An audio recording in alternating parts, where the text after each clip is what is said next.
বিসমিল্লাহির রহমানির রহিম।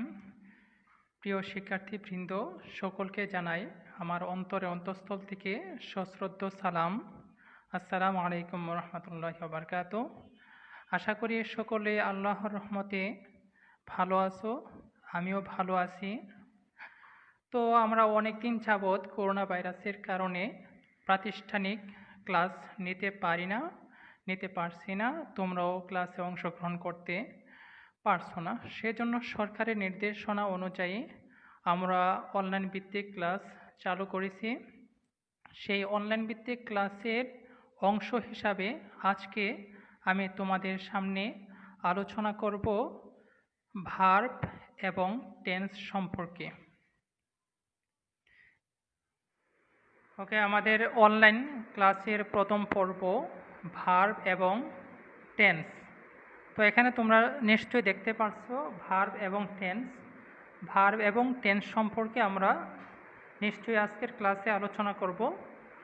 ভার্ব এবং টেন্স সকল ক্লাসের জন্য ইম্পর্টেন্ট, বিশেষ করে ক্লাস 9, 10 এবং ইন্টারমিডিয়েট এবং সকল শ্রেণীর শিক্ষার্থীদের জন্যই।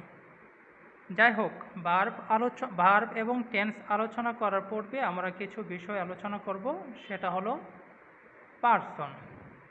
যে তোমরা এখানে নিশ্চয়ই দেখতে পাচ্ছো ছোট একটা লেখা এখানে পার্সন। পার্সনটা কি আসলে, পার্সন কত প্রকার ও কি কি? আমরা নিশ্চয়ই সকলেই জানি পার্সন 3 প্রকার: first person, second person and third person. First person কি কি? ফার্স্ট পার্সনটা হলো আমি, আমরা, আমার, আমাদের, এগুলো হলো ফার্স্ট পার্সন। সেকেন্ড পার্সন তুমি, তোমরা, তোমার বা তোমাদের। আর থার্ড পার্সন আমি, তুমি বা আমরা, তোমরা বাদে যা আছে, অর্থাৎ অনুপস্থিত যত ব্যক্তি বস্তু আছে সবাই থার্ড পার্সন। তাহলে পার্সন সম্পর্কে আমরা ইতিমধ্যে জানলাম। পার্সন 3 প্রকার: first person, second person, third person. প্রত্যেকটি পার্সনই আবার 2 ভাগে বিভক্ত। একটা হলো সিঙ্গুলার আর একটা হলো প্লুরাল। সিঙ্গুলার বলতে আমরা একজনকে বুঝি, আর প্লুরাল বলতে একের অধিক ব্যক্তি বা বস্তুকে আমরা বুঝে থাকি। যেমন আই শব্দের অর্থ হলো আমি, আইটা হলো এখানে সিঙ্গুলার। উই শব্দের অর্থ আমরা, এটা হলো প্লুরাল। আচ্ছা, যাই হোক, আমাদের যে বিষয়টা ছিল ভার্ব এবং টেন্স সম্পর্কে। সর্বপ্রথমে আমি ভার্ব সম্পর্কে তোমাদের সামনে উপস্থাপন করব, কারণ টেন্স আমরা জানতে চাই, সর্বপ্রথমে আমাদের ভার্ব সম্পর্কে জানতে হবে। তো ভার্ব কাকে বলে, ভার্বের পরিচয় কী, সে সম্পর্কে আমরা এখন জানব। তো ভার্ব মানেটা কি?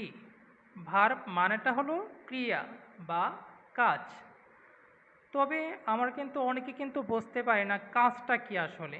অনেকে বলে থাকে ভার্ব মানে ক্রিয়া বা কাজ। কাজ কি? যা করলে শক্তির প্রয়োজন হয় এবং শক্তি হয়, তাই কিন্তু কাজ। তাহলে ইংরেজিতে ভার্বের পরিচয় কি? যে শব্দ দ্বারা কোনো কিছু করা বা কোনো কাজ করা বোঝায় তাকে ভার্ব বলে। যেমন read, write, listen, speak, draw, take, run, leave.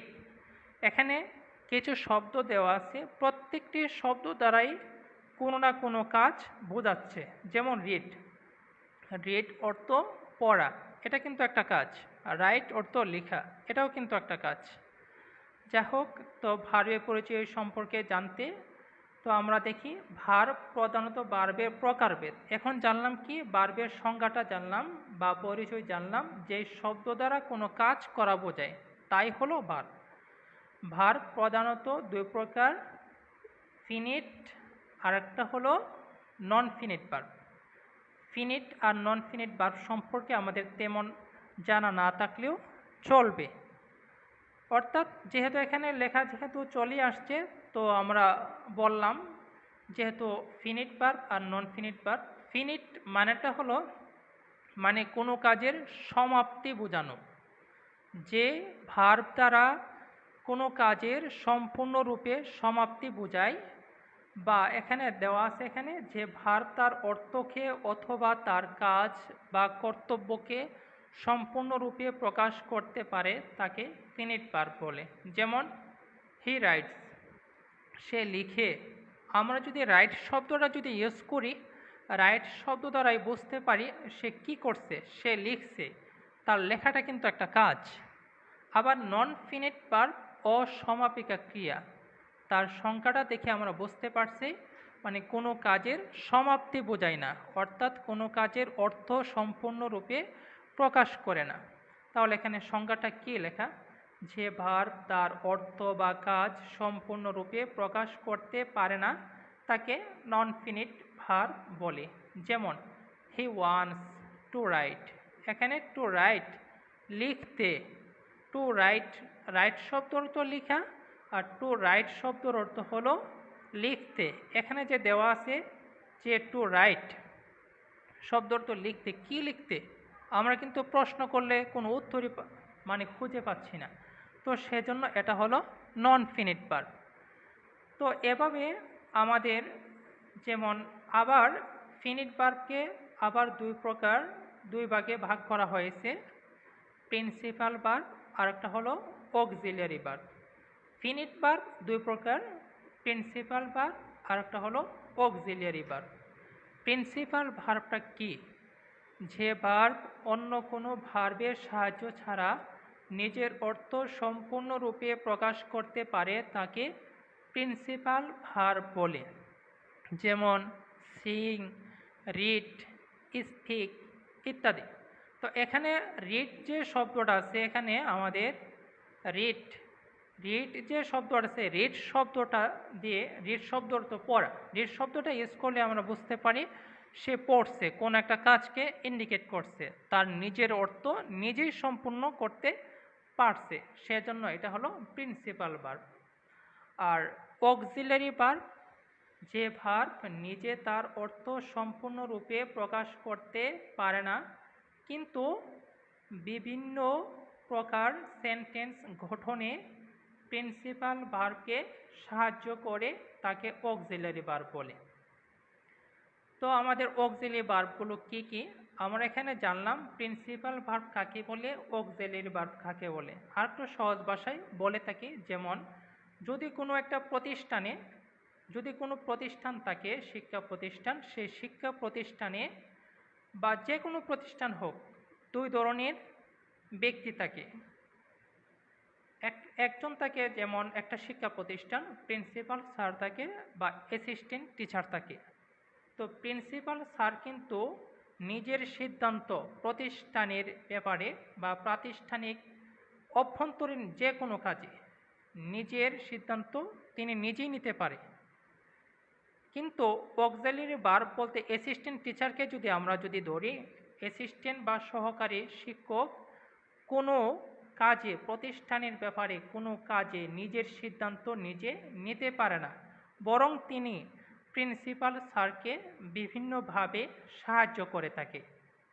অর্থাৎ যে ভার্ব নিজের অর্থ নিজে প্রকাশ করতে পারে তাই হলো প্রিন্সিপাল ভার্ব, আর যা নিজের অর্থ নিজে প্রকাশ করতে পারে না, প্রিন্সিপাল ভার্বকে সাহায্য করে, তাই হলো অক্সিলারি ভার্ব। অক্সিলারি ভার্বগুলো যেমন am, is, are, was, were, has, have, had, will, would, can, could, may, might, shall, should, must. এছাড়া ডু, ডাজ, ডিড এগুলো অক্সিলারি ভার্বেরই অন্তর্ভুক্ত। যেমন এখানে একটা উদাহরণ দেওয়া আছে, we are making a journey. এখানে নিশ্চয়ই আমরা বুঝতে পারলাম এখানে অক্সিলারি ভার্ব কোনটা। তো এখানে আমরা একটু উই আর, যে এখানে এখানে আর যে শব্দটা আছে আর, এটা কিন্তু নিজের অর্থ কিন্তু এখানে নিজে প্রকাশ করতে পারছে না, বরং যে প্রিন্সিপাল যে ভার্বটা আছে আর শব্দের অর্থ হয়, কিন্তু কি হয়, নিজের অর্থ নিজে কোনো প্রকাশ করতে পারে না, তাই এটা হলো অক্সিলারি ভার্ব। আর এটা সাহায্য করছে কাকে, প্রিন্সিপাল ভার্বকে। প্রিন্সিপাল ভার্ব কোনটা এখানে, মেক, মেক শব্দের অর্থ তৈরি করা বা করা। তো মেক প্রিন্সিপাল ভার্বকে সাহায্য করছে আর, সুতরাং আর হলো অক্সিলিয়ারি ভার্ব আর মেকিংটা হলো প্রিন্সিপাল ভার্ব। এছাড়া এখানে আরেকটি উদাহরণ দেওয়া আছে এখানে, যেমন মে, মে শব্দের অর্থ হতে পারে, সম্ভবত ইত্যাদি। তো মে এটাও অক্সিলিয়ারি ভার্ব। প্রসপার শব্দের অর্থ উন্নতি করা, এটা হলো প্রিন্সিপাল ভার্ব। মে এখানে প্রিন্সিপাল ভার্ব প্রসপারকে সাহায্য করছে, সুতরাং মেটা হলো অক্সিলিয়ারি ভার্ব আর প্রসপারটা হলো প্রিন্সিপাল ভার্ব। আচ্ছা, যাই হোক, আমাদের তো ভার্ব সম্পর্কে মোটামুটি জানলাম। যদি আমরা যে প্রথম থেকে যদি ধরি, ভার্ব কাকে বলে? যে শব্দ দ্বারা কোনো, সহজ ভাষায় আমরা মুখে মুখে বলি, যে শব্দ দ্বারা কোনো কাজকে ইন্ডিকেট করে বা কোনো কাজকে নির্দেশ করে, তাই হলো ভার্ব। ভার্ব প্রধানত দুই প্রকার, একটা হলো ফিনিট আর একটা হলো নন ফিনিট ভার্ব। ফিনিট ভার্ব যে ভার্ব আমরা মুখে বলি, এখানে সংজ্ঞার দিকে না তাকালেও আমাদের চলবে। ফিনিট ভার্বটা হলো যে ভার্ব দ্বারা নিজের অর্থ সম্পূর্ণরূপে প্রকাশিত হয়, তাই হলো ফিনিট ভার্ব। যেমন রাইট শব্দের অর্থ লেখা, রাইটের দ্বারা কিন্তু আমরা সহজে বুঝতে পারছি তার কাজটা কি, লেখাটা হলো একটা কাজ, তার কাজটা আমরা সহজভাবে কিন্তু আমরা বুঝতে পারছি। আবার অপর দিকে নন ফিনিট ভার্ব, নন মানেটা হল না, তার মানে সমাপ্তি বোঝায় না, কোনো কাজের সমাপ্তি বোঝায় না, অসমাপ্ত থেকে যায়। আরও প্রশ্ন জাগে যে কি হবে, মানে তার কাজটা কি, এরকম প্রশ্ন জাগে। আবার এখানে কোনো উত্তরও থাকে না, যেমন এখানে টু রাইট, লিখতে, কি লিখতে, কোনো উত্তর নাই এখানে। সুতরাং এই যে শব্দটা আছে টু রাইট, টু রাইট শব্দটা হলো এখানে আমাদের নন ফিনিট ভার্ব, অসমাপিকা ক্রিয়া। টু রাইট মানে লিখতে, তা দ্বারা কোনো কাজের সমাপ্তি বোঝায় না। আবার ফিনিট ভার্ব দুই প্রকার, প্রিন্সিপাল ভার্ব আর একটা হলো অক্সিলিয়ারি ভার্ব। মানে যে ভার্ব নিজের অর্থ সম্পূর্ণরূপে প্রকাশ করতে পারে, অর্থাৎ নিজের অর্থ নিজেই প্রকাশ করতে পারে, তাই হলো প্রিন্সিপাল ভার্ব। আর সহজ ভাষায় নিজের কাছে নিজেই করতে পারে, অন্যের কোনো সহযোগিতা বা সাহায্যের কোনো প্রয়োজন হয় না। যেমন রিড, রিড দ্বারা, রিড অর্থ পড়া, নিজের অর্থ সে নিজেই প্রকাশ করতে পারছে। আর অক্সিলিয়ারি ভার্ব নিজের অর্থ সে নিজে প্রকাশ করতে পারে না, বরং অন্যকে সে সাহায্য করে থাকে, তাই হলো অক্সিলিয়ারি ভার্ব। যেমন এখানে আমরা পড়েছি am, is, are, was, were, has, have, had ইত্যাদি ইত্যাদি, এগুলো আমরা পড়েছি। তো যাই হোক, এখন আমরা টেন্স সম্পর্কে আলোচনা করব। ভার্ব যেহেতু জানলাম, টেন্স সম্পর্কে আলোচনা করব। টেন্সকে বলা হয়, যেমন মানুষের যেমন ব্রেন না থাকলে, ব্রেন বা মস্তিষ্ক না থাকলে যেমন মানুষের জীবনটা অচল হয়ে যায়, ব্রেন ছাড়া কিন্তু আমরা পৃথিবীতে, বা মাথা ছাড়া মানুষকে আমরা খুব কমই দেখি, একদম নাই বললে চলে। সুতরাং টেন্সটা হলো একটা ব্রেইন। যদি আমরা টেন্স সম্পর্কে যদি জানি, তাহলে ইংরেজি বা বাংলা গ্রামার বা যে কোনো বিষয়ের গ্রামারকে কিন্তু আমরা আয়ত্ত করতে পারবো না। টেন্স সম্পর্কে অবশ্যই জানতে হবে, কিন্তু আমাদের টেন্স সম্পর্কে জানতে হলে তো আমাদের ভোকাবুলারি জানতে হবে। ভোকাবুলারি মানেটা হলো শব্দ, শব্দ ভাণ্ডার। যদি টেন্সকে আমরা বলি ব্রেন, মস্তিষ্ক হিসাবে আমরা গ্রহণ করি, তাহলে যে শব্দগুলো আছে শব্দগুলোকে আমাদের বড়িয়ে ধরতে হবে, শরীরের অঙ্গ প্রত্যঙ্গ হিসাবে ধরে নিতে হবে শব্দকে। সুতরাং শব্দেরও প্রয়োজন আছে, টেন্সেরও প্রয়োজন আছে। আগে আমাদের শব্দগুলো আমাদের জানতে হবে, ভার্বের রূপগুলো জানতে হবে কিভাবে। তো এখানে আমরা চলো কিছু শব্দ এখানে দেওয়া আছে, আমরা মৌখিকভাবে কিছু জিনিস জানি। তো ভার্বের রূপ, ভার্বের ফর্ম মানেটা হলো রূপ। ভার্বের রূপ আছে তিনটি, present, past and past participle. ভার্বের রূপ আছে তিনটি, প্রেজেন্ট, পাস্ট এবং পাস্ট পার্টিসিপল। এখানে অনেক শব্দ দেওয়া আছে, তার মাঝে কিছু গুরুত্বপূর্ণ শব্দ আমরা পড়ব একটু। তো আমরা দেখি যে এখানে দেওয়া আছে, যেমন এখানে প্রেজেন্ট, প্রেজেন্ট ভার্বের রূপ আছে তিনটি, প্রেজেন্ট, তারপরে আছে পাস্ট, তারপরে আছে পাস্ট পার্টিসিপল। ভার্বের রূপ তিনটি, present, past and past participle. তো এখানে আমরা দেখি ডু। ডু শব্দের অর্থ হলো করা।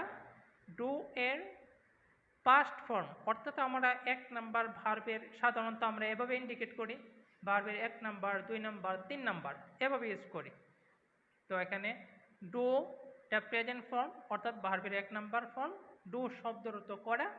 ডিড এটা পাস্ট ফর্ম, অর্থাৎ ভার্বের 2 নাম্বার ফর্ম। ডান ভার্বের পাস্ট পার্টিসিপল ফর্ম, অর্থাৎ 3 number form. 1 number, 2 number, 3 number. Do, did, done. Do, did, done. Do 1 number, did 2 number, done 3 number form. আবার again become, became, become, became, become, became, become, became, become. আবার যে গুরুত্বপূর্ণ কিছু শব্দ সবগুলো আমরা শিখব না এখান থেকে, যেগুলো বোল্ড করা আছে, কালো দাগ দেওয়া আছে, ওইগুলো আমরা পড়ব। এগুলো বেশি ব্যবহার হয়। খাম, খেম, খাম। আবার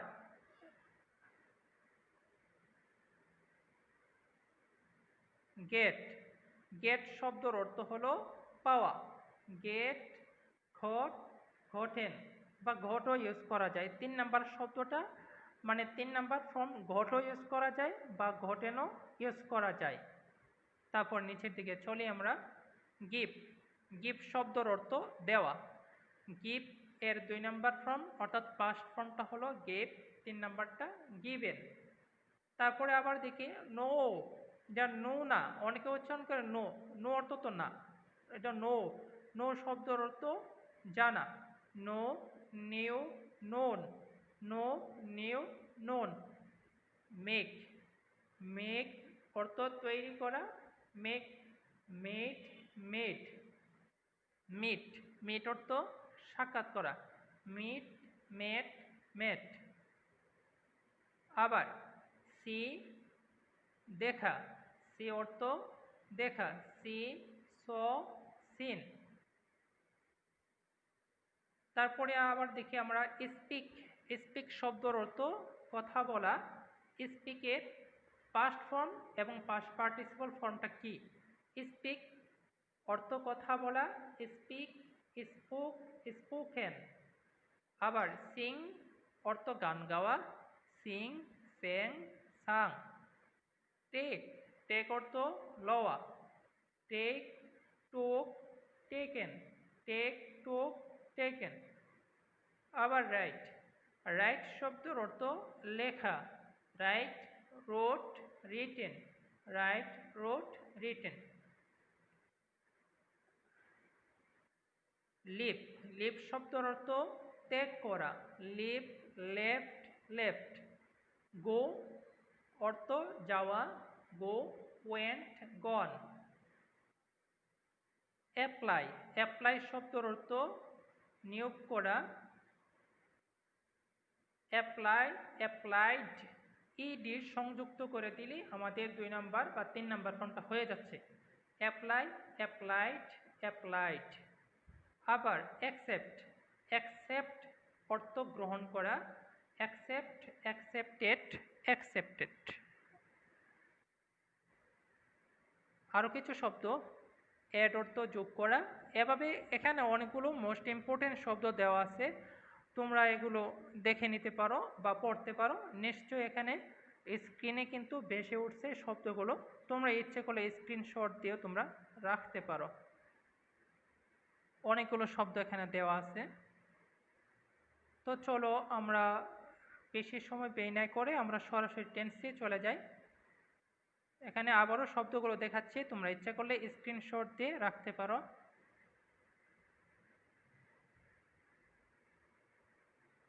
তাহলে আমরা চলে আসলাম টেন্সে। টেন্সটা কি আসলে? এখানে আমরা আগে বলেছি টেন্স হলো, যদি আমরা সমস্ত বডিটাকে যদি ধরি, টেন্স হলো একটা ব্রেন মানে মস্তিষ্ক। টেন্সকে বলা হয় মাদার বলা হয়, মানে জননী বলা হয়। মা না থাকলে যেমন দুনিয়াটা অচল, ঠিক তেমনি টেন্স সম্পর্কে আমাদের যদি জ্ঞান বা ধারণা না থাকে তাহলে আমরা কিন্তু যে কোনো গ্রামার সম্পর্কে কিন্তু তেমন মানে পাণ্ডিত্য বা জ্ঞান অর্জন করতে পারবো না। তাহলে আমাদের টেন্স সম্পর্কে অবশ্যই আমাদের জানতে হবে টেন্সটা কি আসলে।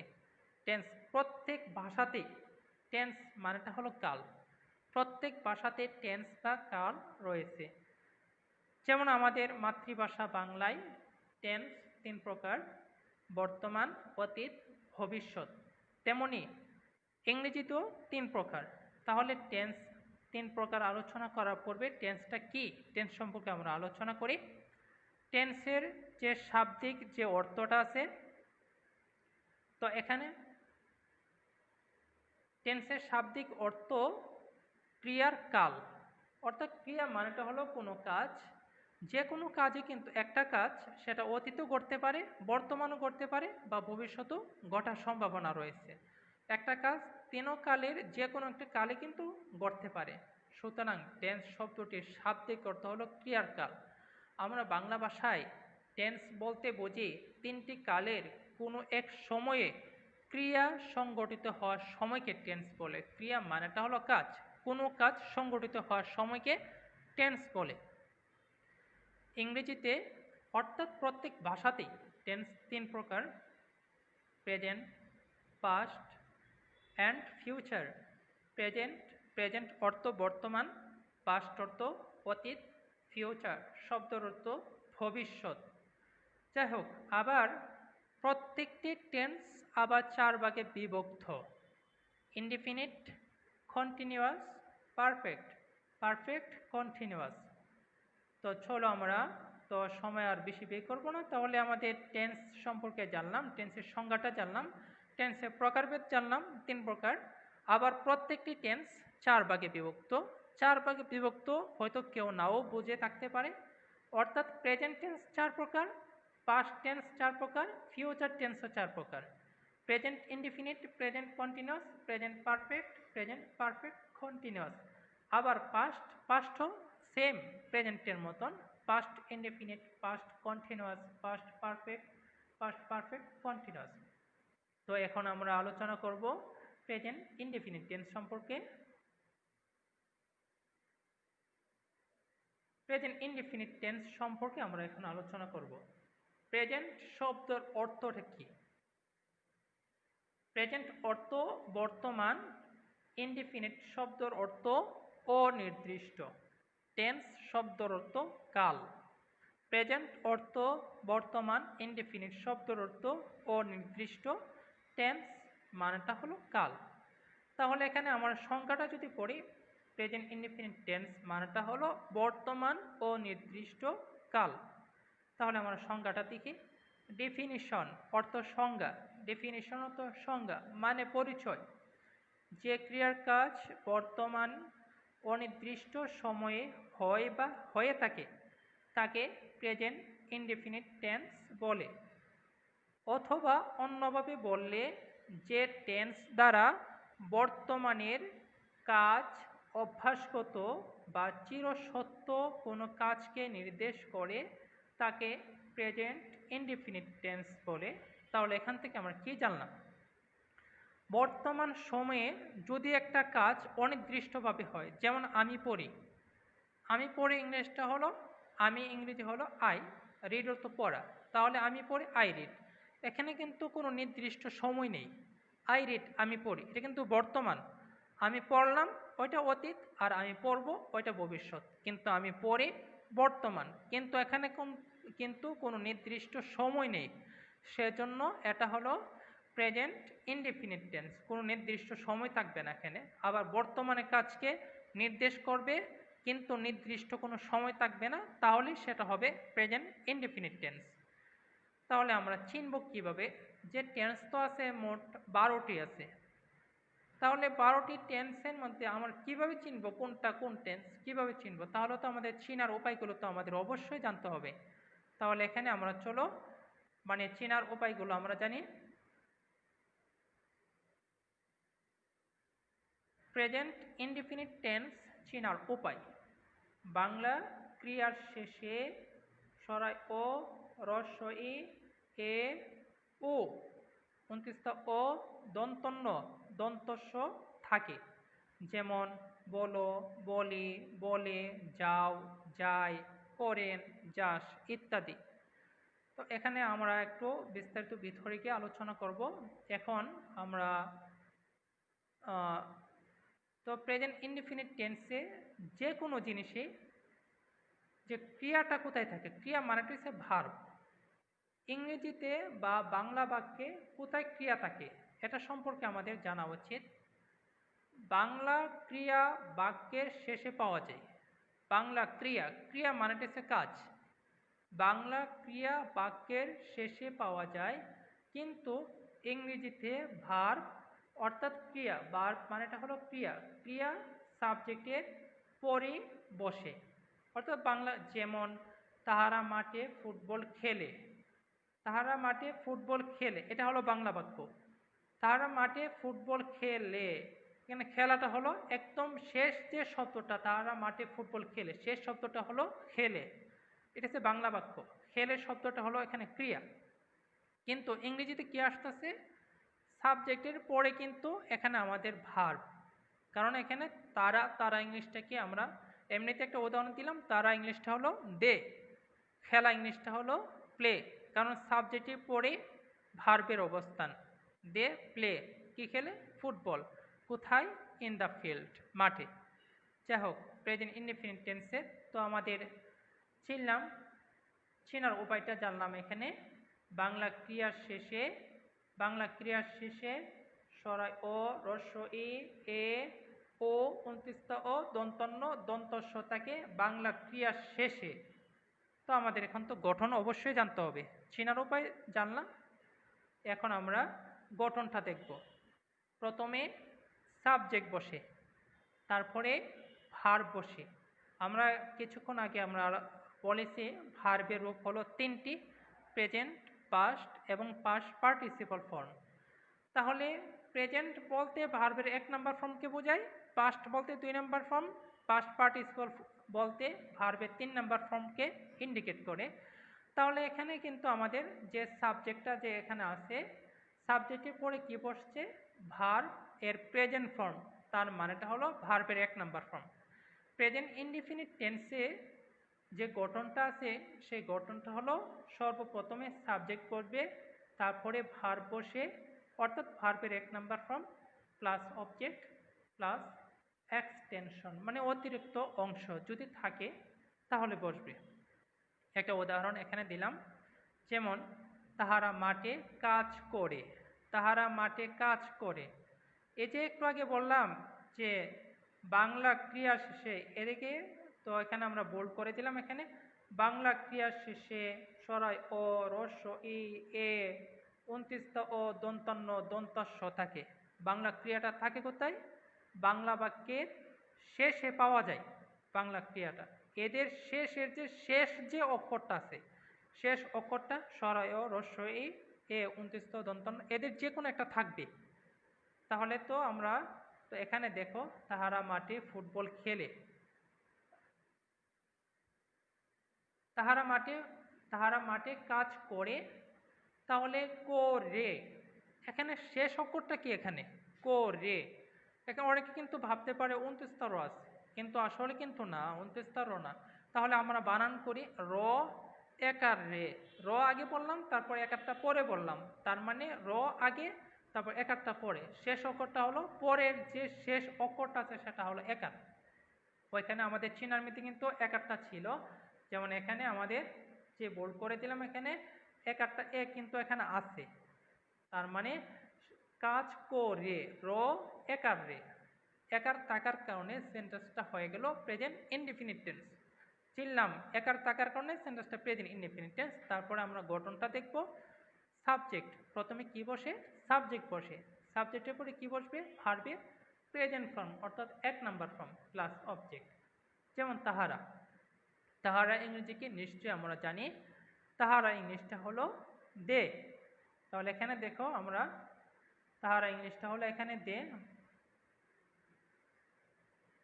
দে। তারপরে প্রথমে সাবজেক্ট, সাবজেক্টের পরে কি বসবে, ভার্বের 1 নাম্বার ফর্ম। ভার্বটা কোথায় থাকে? বাংলা বাক্যের শেষে যে শব্দটা আছে ওইটা হলো ভার্ব। কাজ করা হলো ভার্ব। কাজ করা ইংরেজি কি আমরা সবাই জানি ওয়ার্ক। ওয়ার্ক অর্থ কাজ করা। প্রথমে সাবজেক্ট ইউজ করব, সাবজেক্টে পড়ে ভার্বের 1 নাম্বার ফর্ম দে, তারপরে ভার্ব কোনটা বা ক্রিয়া কোনটা? কাজ করা ইংরেজি কি ওয়ার্ক। They work.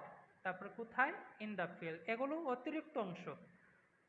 যে কোনো একটা সেন্টেন্স আমরা যখন গঠন করি, সেন্টেন্সের জন্য সবচেয়ে মোস্ট ইম্পর্টেন্ট দুইটা জিনিস প্রয়োজন লাগবে, সাবজেক্ট এবং ভার্ব। সাবজেক্ট এবং ভার্ব ছাড়া কোনো সেন্টেন্স গঠিত হতে পারে না। সুতরাং দে এখানে হলো সাবজেক্ট, তারপর ওয়ার্ক অর্থ কাজ করা, ইন দ্য ফিল্ড মাঠে। তাহলে কাজ করা, কাজ করে, একার থাকার কারণে সেন্টেন্সটা হয়ে গেল প্রেজেন্ট ইনডেফিনিট টেন্স। দ্বিতীয়ত, সে নিয়মিত স্কুলে যায়। সে নিয়মিত স্কুলে বা বিদ্যালয়ে যায়। তাহলে এখানে দেখো, সে নিয়মিত স্কুলে যায়। 29টা ও আছে। আমাদের চীনার উপায়ের মধ্যে কিন্তু 29টা ও ছিল। তাহলে 29টা ও থাকার কারণে সেন্টেন্সটি হয়ে গেল প্রেজেন্ট ইনডেফিনিট টেন্স। তাহলে সর্বপ্রথমে আমাদের সাবজেক্ট বসবে। সাবজেক্টটা কি? এখানে হি। এই যে সেন্টেন্সটা, সে সাবজেক্ট সবসময় বাক্যের প্রথমে বসে, সে। তারপরে ভার্ব বসবে। ভার্বটা কোথায়? আমাদের সে নিয়মিত স্কুলে যায় শব্দটা হলো ভার্ব। কারণ আমরা আগে বলেছি যায় মানেটা হচ্ছে ক্রিয়া, যাওয়াটা হলো একটা কাজ। বাংলা বাক্যে ভার্ব থাকে একদম শেষ যে শব্দটা আছে ওই শব্দটি হলো ভার্ব ক্রিয়া বাংলা বাক্যে, কিন্তু ইংরেজিতে বসবে সাবজেক্টে পড়ে। এখানে হি ইউজ করলাম, হি হলো সে। তারপরে ইউজ করতে হবে এখানে নিয়মিত স্কুলে যায়। কোনটা আমরা বসাবো? ভার্ব বসাবো, কিন্তু ভার্ব কোনটা সহজভাবে চেনার জন্য শেষের যে শব্দটা আছে ওইটা হলো ভার্ব। তাহলে হি গোস, তারপরে to school regularly, he goes to school regularly. কেন এস গোর সাথে কেন ইএস সংযুক্ত হলো এটা একটু পরে আলোচনা করব। রহিম মাঠে ফুটবল খেলে। তাহলে এখানে আরেকটা উদাহরণ এখানে দেওয়া আছে। এখানে রহিম মাঠে ফুটবল খেলে। রহিম মাঠে ফুটবল খেলে, ল একার লে। শেষ অক্ষরটা কিন্তু ল না, কিন্তু একার। ল বানান করবো আমরা, ল একার লে, একার আছে, সেজন্য সেন্টেন্সটা প্রেজেন্ট ইনডেফিনিট টেন্স। তাহলে প্রেজেন্ট ইনডেফিনিট টেন্স যেহেতু, তারপরে আমরা গঠনটা দেখি। সাবজেক্টটা কি? কে খেলে? রহিম। রহিম কে দ্বারা প্রশ্ন করলে, কে বা কারা দ্বারা প্রশ্ন করলে সাবজেক্ট পাওয়া যায় রহিম। তারপরে রহিম কি এখানে নাই, রহিমটা হলো থার্ড পারসন, সে হলো singular number. Third person singular যদি হয় তাহলে ভার্বের সাথে এস বা ইএস সংযুক্ত হয়। রহিম। তারপরে এই যে সেন্টেন্সটা রহিম মাঠে ফুটবল খেলে, ল একাল, এই যে সেন্টেন্সটা রহিম মাঠে ফুটবল খেলে, এটা হলো প্রেজেন্ট ইনডেফিনিট টেন্স। এই সেন্টেন্সটার মাঝে খেলাটা হলো ভার্ব। খেলা ইংরেজি কি? প্লে। তাহলে রহিম প্লেস, কি খেলে, কি বা কাকে দ্বারা প্রশ্ন করলে অবজেক্ট পাওয়া যায়। Rahim plays football in the field. তাহলে আমাদের কিন্তু এখানে ক্লিয়ার হয়ে গেল। তো আমাদের আরও কিছু শব্দ আছে যেগুলো আমাদের না জানলেও চলবে, তবু আমাদের জানা থাকা ভালো। যেমন এখানে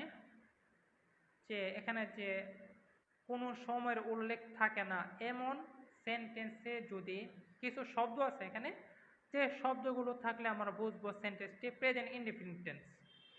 যেমন অলওয়েজ। প্রেজেন্ট ইনডেফিনিট আমরা আগে বলেছিলাম কোনো নির্দিষ্ট কোনো সময় থাকবে না, অনির্দিষ্টভাবে বোঝাবে। যেমন অলওয়েজ। অলওয়েজ অর্থ কি? অলওয়েজ অর্থ সব সময়। সব সময়, কোনো নির্দিষ্ট কোনো সময় আছে? কেন নাই। রেগুলারলি, নিয়মিত, কোনো নির্দিষ্ট সময় নেই। সামটাইমস, মাঝে মাঝে। অফেন, অনেকে উচ্চারণ করো অফটেন, অফটেন না often. Generally, daily, everyday, usually. এই শব্দগুলো থাকলে আমরা বুঝবো সেন্টেন্সটা হবে প্রেজেন্ট ইনডেফিনিট টেন্স। যেমন এখানে একটা উদাহরণ দেওয়া আছে।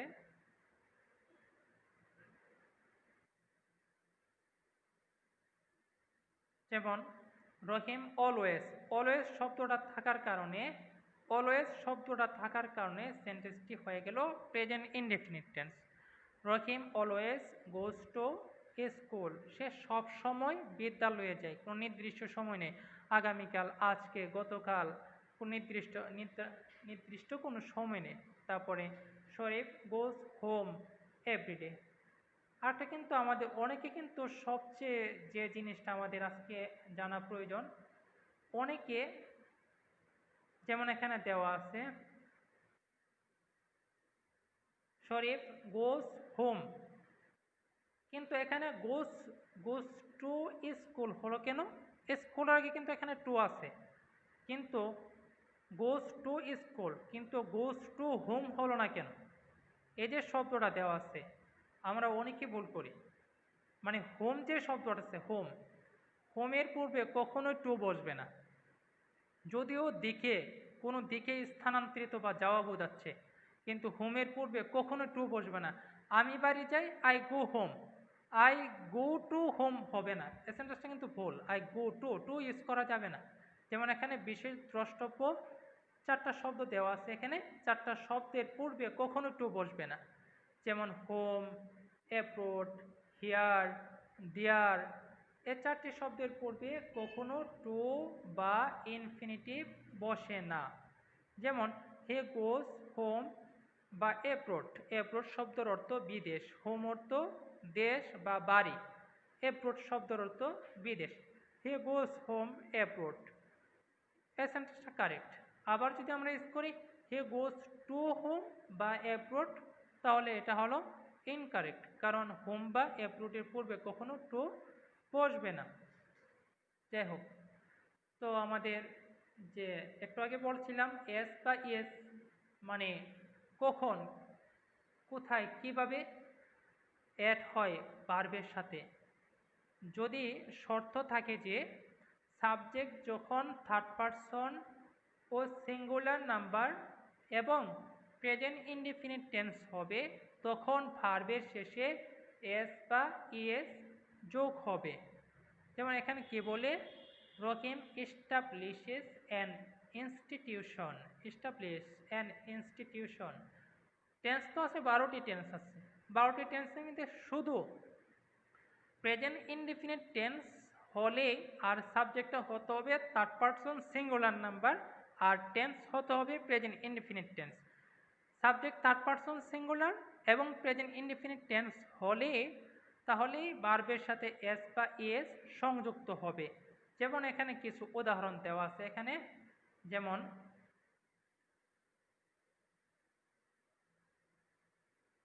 এখানে রহিম, রহিম এখানে কিন্তু নাই, সে কিন্তু থার্ড পারসন এবং সে কিন্তু একজন সিঙ্গুলার। থার্ড পারসন সিঙ্গুলার হওয়ার কারণে সে কিন্তু যে তার সাথে যে ভার্ব আছে, ভার্বের সাথে কিন্তু আমাদের এস কিন্তু সংযুক্ত হয়ে গেল। রহিম কেচ, কেচ শব্দের অর্থ ধরা, কেচেস, ই এস সংযুক্ত হলো কেন?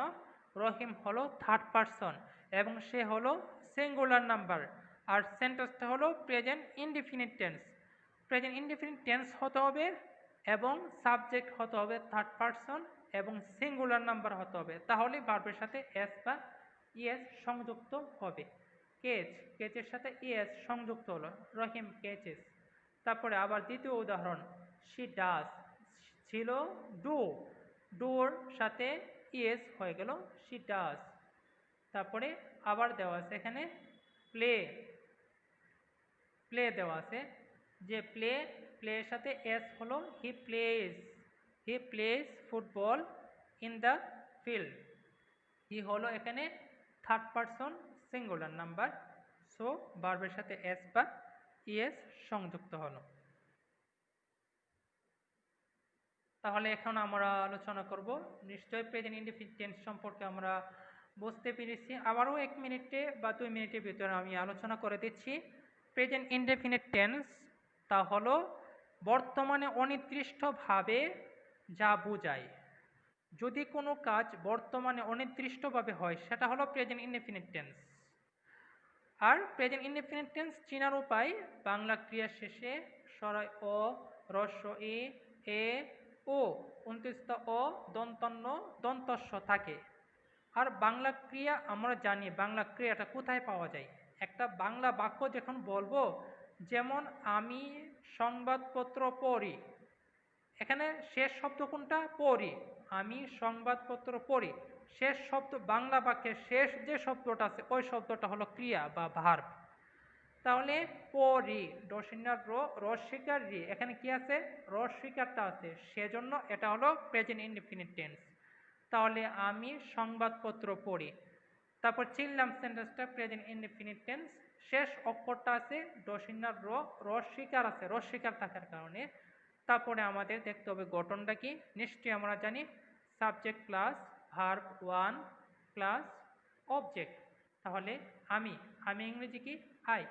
তারপরে ভার্ব ইউজ করতে হবে, আমি সংবাদপত্র পড়ি, বাংলা বাক্যের শেষের শব্দটা হলো ভার্ব। পড়া ইংরেজি কি? নিশ্চয়ই আমরা একটু আগে জেনেছি রিড। রিড অর্থ পড়া। আমি পড়ি, আই রিড। কি পড়ি? সংবাদপত্র, নিউজ পেপার। তাহলে আমাদের প্রেজেন্ট ইনডিফিনিট টেন্স সম্পর্কে আমাদের এখানে শেষ। চলো আমরা next tense present continuous. Present শব্দের অর্থ হলো বর্তমান, কন্টিনিউয়াস শব্দের অর্থ হলো চলমান। কন্টিনিউয়াস অর্থ চলমান, অর্থাৎ এখানে সংজ্ঞাটা দেওয়া আছে। ডেফিনিশন শব্দের অর্থ হলো সংজ্ঞা।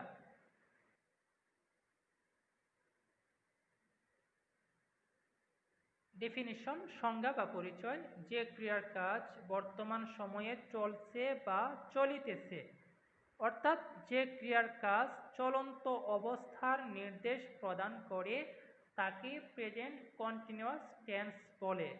অর্থাৎ বর্তমান সময়ে যে কাজগুলো চলছে, যেমন আমরা পড়ছি, আমরা পড়িতেছি, বা আমরা খাচ্ছি বা খাইতেছি, এগুলো কিন্তু চলমান। আমরা হাঁটিতেছি, আমরা শিখিতেছি, এগুলো সবই চলমান। চলমান যদি হয়, বর্তমানে যদি চলমান যদি হয়, তাহলেই সেটা হবে প্রেজেন্ট কন্টিনিউয়াস টেন্স। প্রেজেন্ট শব্দের অর্থ হলো বর্তমান, আর কন্টিনিউয়াস শব্দের অর্থ হলো চলমান। বর্তমান চলমান, কোনো কাজ বর্তমানে চলছে বা চলিতেছে বোঝালে সেন্টেন্সটা হবে প্রেজেন্ট কন্টিনিউয়াস টেন্স। তাহলে আমরা চেনার উপায়টা কিভাবে দেখো আমরা একটু।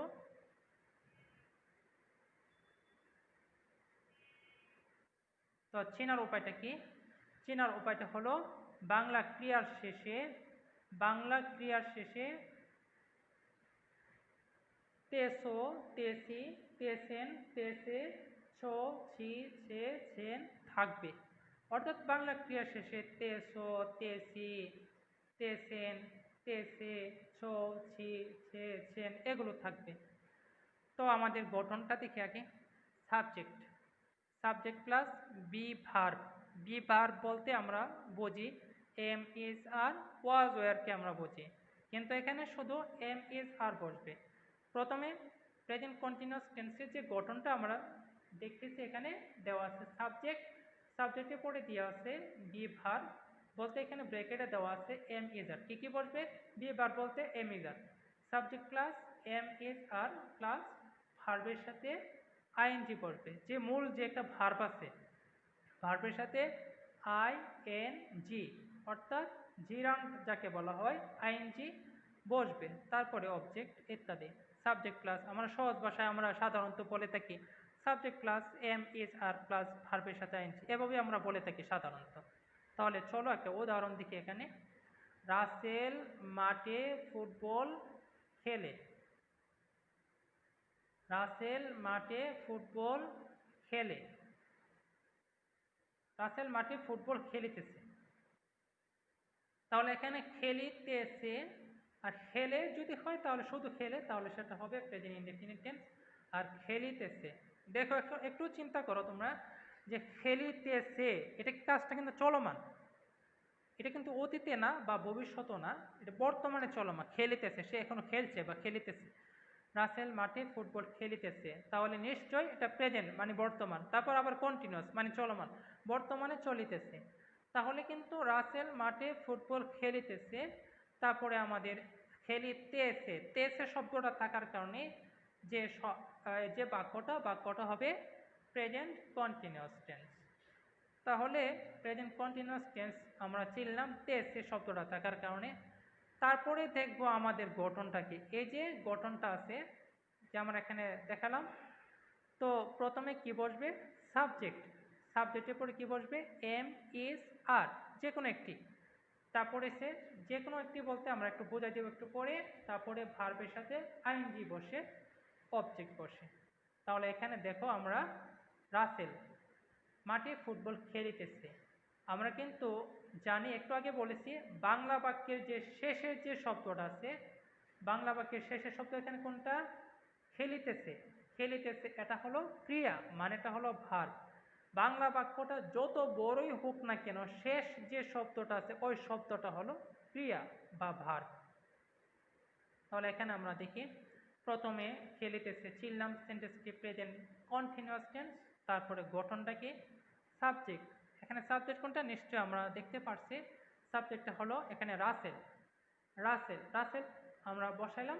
বসানোর পরে তারপরে রাসেলের সাথে আমরা কি বসাবো? এম, ইজ, আর। কোনটা বসাবো আমরা? ইজ। কারণ রাসেল ইজ থার্ড পারসন সিঙ্গুলারের সাথে সব সময় ইজ বসবে। রাসেল ইজ। তারপরে আবার এখানে বোল্ড করলাম, রাসেল ইজ। তারপরে বলতেছে ভার্ব কোনটা? এখানে গঠনটা দেখি আমরা, subject plus am is are. Russell is বসালাম। তারপরে কি বলে? ভার্বের সাথে আইএনজি। রাসেল ইজ, ভার্ব কোনটা? খেলা, খেলিতেছে। প্লেয়িং, রাসেল ইজ প্লেয়িং, কি খেলিতেছে? Football in the field. Rasel is playing football in the field. তারপরে দ্বিতীয় উদাহরণটা আমরা দেখি, আমরা বাড়ি যাচ্ছি বা যাইতেছি। যাচ্ছি বা যাইতেছি একটা চলিত ভাষা, একটা হলো সাধু ভাষা। যাচ্ছি তা হলো চলিত, আর যাইতেছি সাধু ভাষা। এটা কোনো আমাদের ফ্যাক্ট না। আমরা বাড়ি যাচ্ছি বা যাইতেছি, লাস্ট অক্ষরটা বর্তমান কাজটা চলিতেছে, আমাদের যাওয়াটা চলছে, চলন্ত অবস্থায়। সুতরাং সেন্টেন্সটা হলো প্রেজেন্ট কন্টিনিউয়াস টেন্স। তাহলে আমাদের গঠনটা সাবজেক্ট। সাবজেক্ট কোনটা? আমরা। আমরা ইংরেজি কি? উই। উইয়ের সাথে কি বসবে? আর। We are. তারপরে ভার্বের সাথে আইনজি। ভার্ব কোনটা এখানে? যাচ্ছি বা যাইতেছি। যাওয়া ইংরেজি কি? গো। ভার্বের সাথে আইনজি, গোয়িং। তারপরে হোম।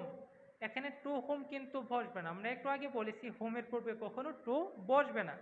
তাহলে উই আর গোয়িং হোম।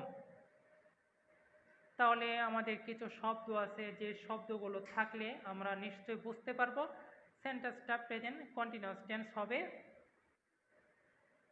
যেমন এখানে নাও, শব্দের অর্থ এখন, এট দিস মোমেন্ট, এই মুহূর্তে, এট দিস টাইম, এ সময়, ইত্যাদি। এই যে শব্দগুলো আছে, এই শব্দগুলো থাকলে now, at this moment, at this time, এই শব্দগুলো থাকলে সেন্টেন্সটি হবে প্রেজেন্ট কন্টিনিউয়াস টেন্স হবে। তো এখানে যেমন রহিম ইজ রিডিং এ স্টোরি নাও। নাও শব্দটা আছে, তো নাও শব্দটা থাকার কারণে কিন্তু সেন্টেন্সটি প্রেজেন্ট কন্টিনিউয়াস টেন্স হয়ে গেছে। এখানে যে কোনো একটি শব্দ যখন থাকবে, now, at this moment, at this time, এই শব্দগুলোর যে কোনো একটি শব্দ থাকলে সেন্টেন্সটি হবে প্রেজেন্ট কন্টিনিউয়াস টেন্স। তাহলে আমাদের কন্টিনিউয়াস টেন্সটা শেষ হলো। তো চিনব, আবারও একটু রিভিশন দিয়ে দিচ্ছি মৌখিকভাবে, আমাদের স্ক্রিনের দিকে না তাকালেও চলবে। যে যে ক্রিয়া কাজ বর্তমানে চলছে বা চলিতেছে, এটা হলো প্রেজেন্ট কন্টিনিউয়াস টেন্স। চিনার উপায়টা কি? আমাদের চিনার উপায়টা বাংলা ক্রিয়ার শেষে তেসি, তেসো, তেসে অর্থাৎ চলিতেছে কোনো কাজ চলমান যদি বোঝায় তাহলে সেটা হবে প্রেজেন্ট কন্টিনিউয়াস টেন্স। তারপরে আমাদের গঠনটা দেখতে হবে। গঠনটা কি? Subject plus am is are plus ভার্বের সাথে আইএনজি, অর্থাৎ ভার্বের 1 নম্বর ফর্মের সাথে আইএনজি বসবে। তা হলো প্রেজেন্ট কন্টিনিউয়াস টেন্সের গঠন। একটা উদাহরণ তো আমরা পেয়েছিলাম এখানে, যেমন আমরা রাসেল মাঠে ফুটবল খেলিতেছে। রাসেল মাঠে ফুটবল খেলিতেছে। খেলিতেছে যে শব্দটা আছে, তেছে, কাজটা চলমান, সেজন্য সেন্টেন্সটা প্রেজেন্ট কন্টিনিউয়াস টেন্স। তোমাদের আবারও বোঝাই দিচ্ছি, বাংলা বাক্যের যে শেষের যে শব্দটা আছে, বাংলা এই যে এখানে যে বোল্ড করলাম, বাংলা বাক্যের যে শেষের শব্দটা হলো এটা হচ্ছে খেলা। খেলিতেছে, খেলিতেছে, এটা হলো শেষ যে শব্দটা, এর শব্দটা হলো ক্রিয়া বা ভার্ব। বাংলা বাক্যের শেষের শব্দটা হলো ক্রিয়া। তাহলে সর্বপ্রথম খেলিতেছে কাজটা চলমান, সেজন্য সেন্টেন্সটা প্রেজেন্ট কন্টিনিউয়াস টেন্স। তাহলে রাসেল সর্বপ্রথম সাবজেক্ট, তারপরে বসাবো am is are, Russell is, তারপরে ভার্বের সাথে আইএনজি, রাসেল ইজ প্লেয়িং, তারপরে কি football in the field. Okay, তো আমাদের মোটামুটি আল্লাহর রহমতে ক্লিয়ার। তারপরে আমাদের প্রেজেন্ট কন্টিনিউয়াস টেন্স সম্পর্কে, প্রেজেন্ট পারফেক্ট টেন্স সম্পর্কে এখন আলোচনা করব।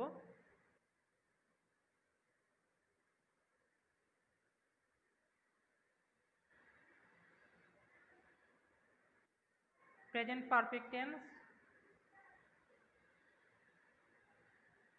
প্রেজেন্ট শব্দের অর্থ বর্তমান, পারফেক্ট। অনেক সময় বলি না লোকটা একটা পারফেক্ট, পারফেক্ট মানে কি একদম পরিপূর্ণ, তার মাঝে কোনো ভেজাল নাই, একদম খাঁটি। পারফেক্ট শব্দের অর্থ হলো একদম মানে পিওর, মানে পুনর্গঠন, যেটাকে বলা হয় পরিপূর্ণ, পারফেক্ট। প্রেজেন্ট শব্দের অর্থ হলো বর্তমান, পারফেক্ট শব্দের অর্থ পরিপূর্ণ। টেন্স মানেটা হলো কাল। প্রেজেন্ট পারফেক্ট অর্থাৎ বর্তমান পরিপূর্ণ। টেন্স, টেন্স মানেটা হলো কাল, অর্থাৎ পুনর্গঠিত কাল। তাহলে এখানে যে ক্রিয়াকাল সংজ্ঞাটা দেখি, সংজ্ঞা ইংরেজি কি আমাদের ডেফিনিশন, শব্দ অর্থ সংজ্ঞা। যে ক্রিয়াকাজ অতীতকালে অথবা কিছু সময় পূর্বে শুরু হয়ে শেষ হয়ে গিয়াছে, কিন্তু ইহার ফল এখনো বিদ্যমান বা বর্তমান থাকে, তাকে বলে প্রেজেন্ট পারফেক্ট টেন্স। একটু সহজ ভাষায় আমি বলে দিচ্ছি যে এখানে দেওয়া আছে কাজটা একটু আগে শেষ হয়ে গেল কিন্তু ইহার ফলটা এখনো বিদ্যমান, তাহলে এটা কিভাবে সম্ভব? যেমন আমরা যদি ধরি যে সকালে যে আমরা বা কিছুক্ষণ পূর্বে আমরা খেয়েছি, এ খাওয়ার কারণে কিন্তু আমাদের শরীরে কিন্তু একটা শক্তি আছে বা এনার্জি আছে। সে শক্তি বা এ খাওয়ার যে ফলটা আমার এখনো ভোগ করছি, এখনো আমাদের শরীরে আছে, কিন্তু খেয়েছি কিন্তু একটু আগে, কিন্তু ফলটা কিন্তু ভোগ করছি, এখনো ভোগ করছি। যদিও কাজটা বা আমাদের খাওয়ার কাজটা একটু আগে শেষ হয়ে গিয়েছে, কিন্তু ফলটা এখনো আমরা ভোগ করছি, সেটাই হলো প্রেজেন্ট পারফেক্ট টেন্স। যদি কোনো কাজ একটু আগে শেষ হয়ে গেল কিন্তু তার ফল যদি বর্তমানে বিদ্যমান যদি থাকে, তাহলে সেটা হবে প্রেজেন্ট পারফেক্ট টেন্স। যেমন আমি পরীক্ষায় এ প্লাস পেয়েছি, এ প্লাস পেয়েছি, এ প্লাস পেয়েছি কিন্তু আগে, কিন্তু ইহার ফলটা কিন্তু এখনো ভোগ করছে, এ প্লাস পাওয়ার ফল কিন্তু ভোগ করছে, তাহলে কিন্তু সেটা হবে প্রেজেন্ট পারফেক্ট টেন্স। অর্থাৎ যে কাজ একটু পূর্বে শেষ হয়ে গেল কিন্তু তার ফলটা আমরা বর্তমানে ভোগ করছি, সেটাই হলো প্রেজেন্ট পারফেক্ট টেন্স। তাহলে চেনার উপায়টা কি, কিভাবে আমরা চিনব? যে প্রেজেন্ট ইনডিফিনিট টেন্সও চিনলাম, চেনার উপায় প্রেজেন্ট কন্টিনিউয়াস টেন্সও চিনলাম। প্রত্যেকটা টেন্সে কিন্তু চেনার উপায় কিন্তু আছে, অবশ্যই আছে সবগুলো টেন্সে। তাহলে দেখো এখানে কত সহজভাবে আমাদের চেনার উপায়গুলো দেখি। বাংলা ক্রিয়া, ক্রিয়াটা থাকে কোথায় আমরা অনেকবার বলেছি, বাংলা বাক্যের শেষে থাকে, কিন্তু বাংলা ক্রিয়া মানে ক্রিয়াটা থাকবে বাংলা বাক্যের শেষে। বাংলা ক্রিয়ার শেষে আসি, আসো, আসেন, আসে, এসেন, এসি, এসে, এসো থাকবে। তার মানে ইয়াসি, ইয়াসো, ইয়াসে। যেমন আমি করিয়াছি, আমি পাস করেছি, আমি খেয়েছি, এগুলো। তাহলে আমাদের চেনার উপায়টা চিনলাম, বাংলা ক্রিয়ার শেষে ইয়াসি, ইয়াসো, ইয়াসে। যেমন আমি খেয়েছি, আমি গিয়েছি, আমি পড়েছি, এগুলো হলো প্রেজেন্ট পারফেক্ট টেন্স। তারপর গঠনটা কিভাবে? সাবজেক্ট, সাবজেক্টের পরে কি বসবে? হ্যাভ বা হ্যাজ, হ্যাভ বা হ্যাজ প্লাস V3 অর্থাৎ ভার্বের পাস্ট পার্টিসিপল ফর্ম। ভি দেওয়া আছে, ভি মানে ভার্ব, ব্রেকেটে দেওয়া আছে পাস্ট পার্টিসিপল ফর্ম, অর্থাৎ ভার্বের 3 নাম্বার ফর্মটা আমাদের এখানে ইউজ করতে হবে। ভার্ব 3 যেটাকে বলা হয় ভার্বের 3 নাম্বার ফর্ম, সহজ ভাষায় আমরা বলে থাকি। সাবজেক্ট প্লাস হ্যাভ বা হ্যাজ প্লাস ভার্বের 3 নাম্বার ফর্ম প্লাস অবজেক্ট। তারপরে দেখি আমাদের কখন আমাদের যে দেওয়া আছে এখানে বিশেষ দ্রষ্টব্য দেওয়া আছে, এখানে বিশেষ দ্রষ্টব্যের মধ্যে দেওয়া আছে সাবজেক্ট যদি থার্ড পারসন সিঙ্গুলার যদি হয়, সাবজেক্ট যদি থার্ড পারসন সিঙ্গুলার যদি হয়, সাবজেক্ট থার্ড পারসন ও সিঙ্গুলার নাম্বার, সিঙ্গুলার বলতে আমার সবাই বুঝি একজনকে বোঝায়, সিঙ্গেল সিঙ্গেল বলি না আমরা অনেক সময়, সিঙ্গেল মানে কি এক, ডাবল মানে কি দুই, তার মানে সিঙ্গুলার যদি বলি একজনকে ইন্ডিকেট করবে, একজন সেটা মানে ব্যক্তি বস্তু মানে উভয় হতে পারে। তাহলে সিঙ্গুলার নাম্বার যদি হয় তাহলে সাবজেক্ট এর পরে হ্যাজ বসে, বাকি সকল পার্সন ও সাবজেক্ট এর পরে হ্যাভ বসে। যেমন থার্ড পার্সন সিঙ্গুলার নাম্বার আমি বলি, যেমন হির সাথে কি বসে, হি হ্যাজ, শি, শি মেয়েদের ক্ষেত্রে বসে আর হি হলো ছেলেদের ক্ষেত্রে। He has, she has, it has, Rahim has. যে কোনো নাম, স্থান, একক কোনো নাম, একক কোনো বস্তু, যে কোনো নাম হোক তার সাথে সাবজেক্টের পরেই বসবে হ্যাজ, আর বাকি যত পার্সন ও সাবজেক্ট আছে সবার সাথে বসবে হ্যাভ। যেমন এখানে আমরা, তো এখানে কি বলে, বাজারে গিয়েছি, তো এখানে আমরা বাজারে গিয়েছি, এখানে একটা উদাহরণ এক্সাম্পল দেওয়া আছে। এক্সাম্পল মানেটা হলো উদাহরণ। তো এখানে কি দেওয়া আছে, আমাদের উদাহরণটা এখানে দেওয়া আছে, আমরা বাজারে গিয়েছি। তো আমরা বাজারে গিয়েছি, তো আমাদের গঠনটা জেনেছিলাম যে প্রথমে সাবজেক্ট বসে, আবারও দেখাচ্ছি আমাদের গঠনটা কি, সাবজেক্ট এখানে দেওয়া আছে, এখানে সাবজেক্টটা প্রথমে সাবজেক্ট, সাবজেক্টের পরে কি বসে, হ্যাভ বা হ্যাভ প্লাস পারবে 3 নাম্বার ফর্ম। তাহলে সহজ ভাষায় দেখো, আমরা বাজারে গিয়েছি বা গিয়েছি, প্রথমে সাবজেক্ট, সাবজেক্টটা কি আমরা, তা ভার্বটা কোথায় যেন, ভার্বটা হলো এই যে বাংলা একটা বাক্য আছে, বাংলা বাক্যের শেষে যে শব্দটা আছে ওই শব্দটা হলো ভার্ব মানে ক্রিয়া। তাহলে যাওয়াটা হলো আমাদের ক্রিয়া, তার মানে ভার্ব। প্রথমে আমরা, আমরা ইংরেজি কি, উই, তারপরে সাবজেক্টের পরে কি বলছে, হ্যাভ বা হ্যাজ, উই হ্যাভ, উই এর সাথে কি বলবে, উই হ্যাভ, উই কিন্তু থার্ড পারসন সিঙ্গুলার না, এটা কিন্তু ফার্স্ট পারসন, উই হ্যাভ। তারপরে ভার্বের 3 নাম্বার ফর্ম যাওয়া, গিয়েছে, যাওয়া ইংরেজি কি, গো, গো এর 2 নাম্বার ফর্মটা ওয়েন্ট, 3 নাম্বার ফর্মটা হলো গন, অর্থাৎ পাস্ট পার্টিসিপল ফর্মটা হলো gone. We have gone to market, আমরা মার্কেটে গিয়েছি। রহিম বাংলাদেশে এসেছে, রহিম বাংলাদেশে এসেছে। তো রহিম প্রথমে সাবজেক্ট, সাবজেক্ট কি, রহিম, আসা ইংলিশটা কি, কাম। তাহলে রহিম, রহিম তো থার্ড পারসন এবং সে কিন্তু একজন সিঙ্গুলার নাম্বার, সুতরাং থার্ড পারসন সিঙ্গুলার যদি হয় তাহলে সাবজেক্টের পরেই বসবে হ্যাজ, রহিম হ্যাজ, তারপরে খাম, কেম, খাম। 3 নাম্বার ফর্ম, খামের 3 নাম্বার ফর্মটা খাম, রহিম হ্যাজ কাম টু বাংলাদেশ। আরেকটা উদাহরণ এখানে দেওয়া আছে, তারা, তারা মাঠে কাজ করেছে, কাজ করেছে। তাহলে দে, এর সাথে কি বসে, দে হ্যাভ, তারপরে ডু, কাজ করা ইংরেজি কি, করা ইংরেজি কি, করা, ডু, ডু এর 3 নাম্বার ফর্মটা হলো ডান, দে হ্যাভ ডান, তারপরে কাজ, the work, they have done the work in the field. তো এখানে আমাদের কিছু শব্দ দেওয়া আছে, যে শব্দগুলো থাকলে আমাদের অবশ্যই বুঝতে হবে সেন্টেন্সটি হবে প্রেজেন্ট পারফেক্ট টেন্স। তো দেখি শব্দগুলো কি কি।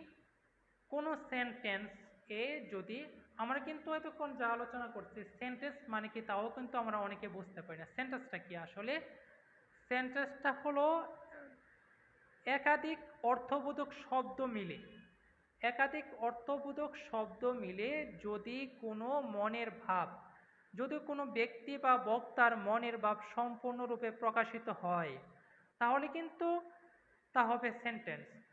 যেমন যদি বলি একাধিক শব্দ, আমি প্রতিদিন বাড়ি যাই, এখানে কিন্তু একাধিক শব্দ আছে এবং অর্থবোধক শব্দ আছে, আমি বাড়ি যাই একাধিক শব্দ আছে, তাই অর্থবোধকও, তাই এটা হলো একটা সেন্টেন্স।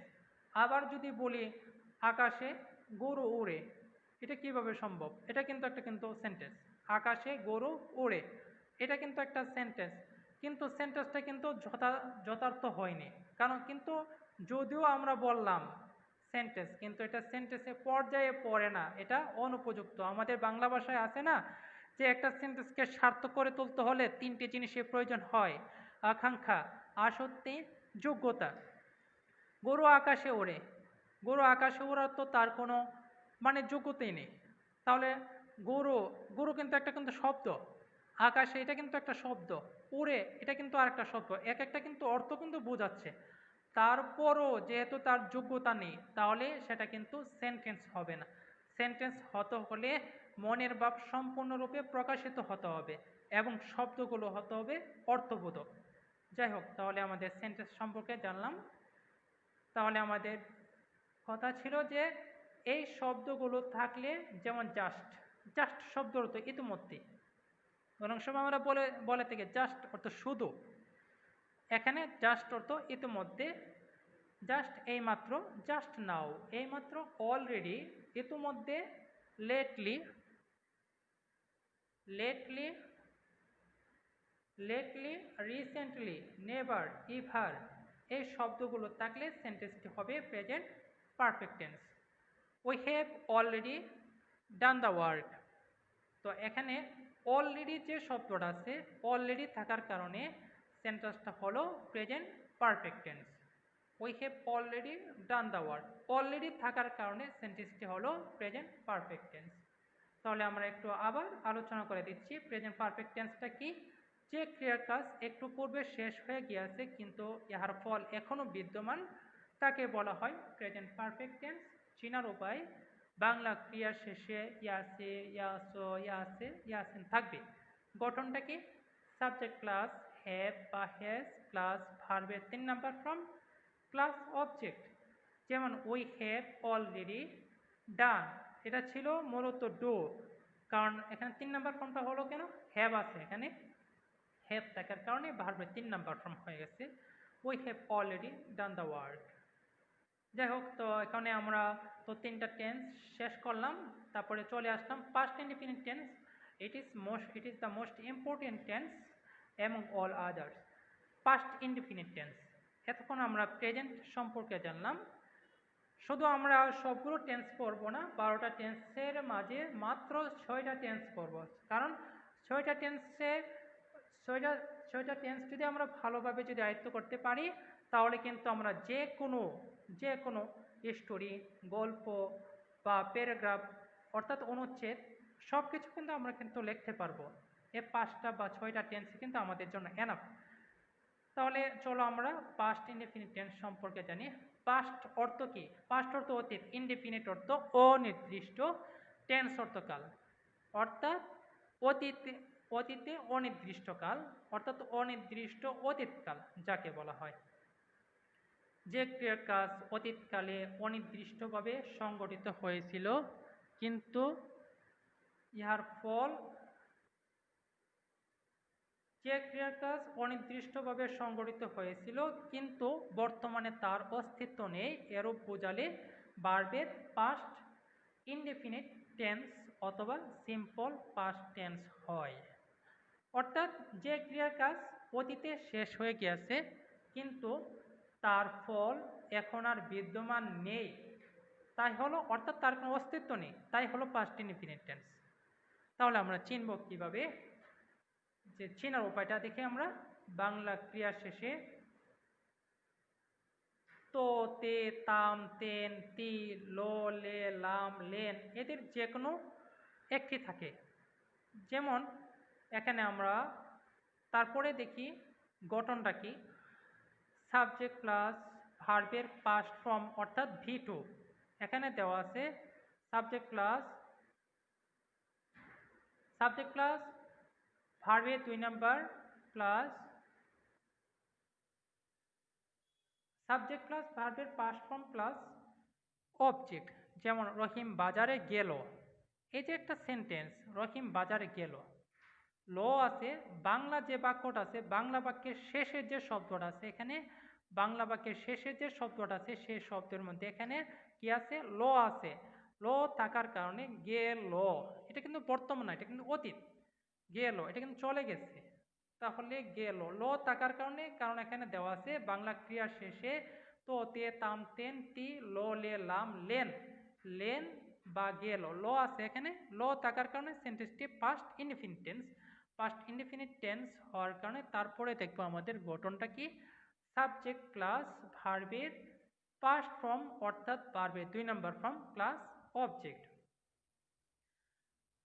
তো রহিম বাজারে গেল, প্রথমে সাবজেক্ট রহিম, তারপরে যাওয়া ইংরেজি কি গো, গো এর 2 নম্বর ফর্মটা কি ওয়েন্ট, রহিম ওয়েন্ট কোথায়, টু মার্কেট। কারণ 2 নম্বর ফর্মটা কেন বসলো, রহিম বাজারে গেল, ল আছে না এখানে, বাংলা ক্রিয়ার শেষে যদি ল যদি থাকে তাহলে সেন্টেন্সটা হবে পাস্ট ইনডিফিনিট টেন্স, ল আছে, রহিম বাজারে গেল, সাবজেক্ট প্লাস ভার্বের 2 number form plus object, Rahim went to market. বিশেষ দ্রষ্টব্য অতীতকালের কোনো সময় উল্লেখ থাকলে, যেমন এখানে কি বলে, অতীতকালের তো অনেক সময় আছে, কিছু কিছু মানে সময় আছে, কিছু কিছু শব্দ আছে যেগুলো দ্বারা অতীতকালকে শুধু নির্ধারিত করে বা অতীতকালকে শুধু বোঝায়। যেমন ইয়েস্টারডে গতকাল, the day before yesterday, ago before, last time, long since. এই শব্দগুলো থাকলে সেন্টেন্সটি হবে পাস্ট ইনডেফিনিট টেন্স হবে yesterday, the day before yesterday, ago before, last time, long since. এই শব্দগুলো যদি কোনো সেন্টেন্সে যদি থাকে তাহলে সেন্টেন্সটা হবে পাস্ট ইনডেফিনিট টেন্স।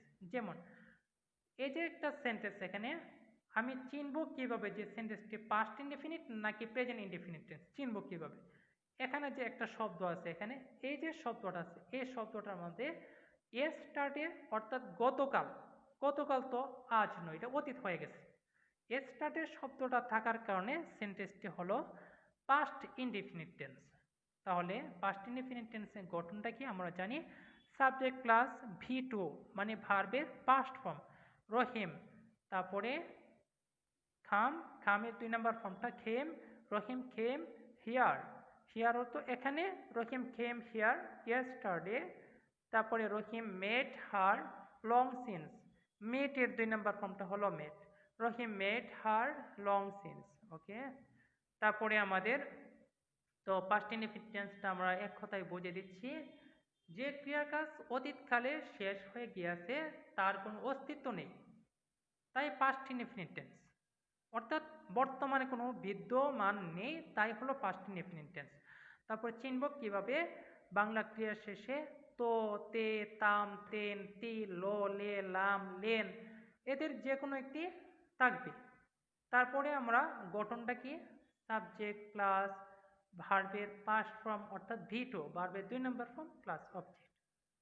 যেমন রহিম বাজারে গেল, শেষ অক্ষরটা লো আছে সেজন্য সেন্টেন্সটা past indefinite tense, Rahim went to market. Okay, তারপরে চলো আমরা আর পাস্ট কন্টিনিউয়াস টেন্সে চলে যাচ্ছি।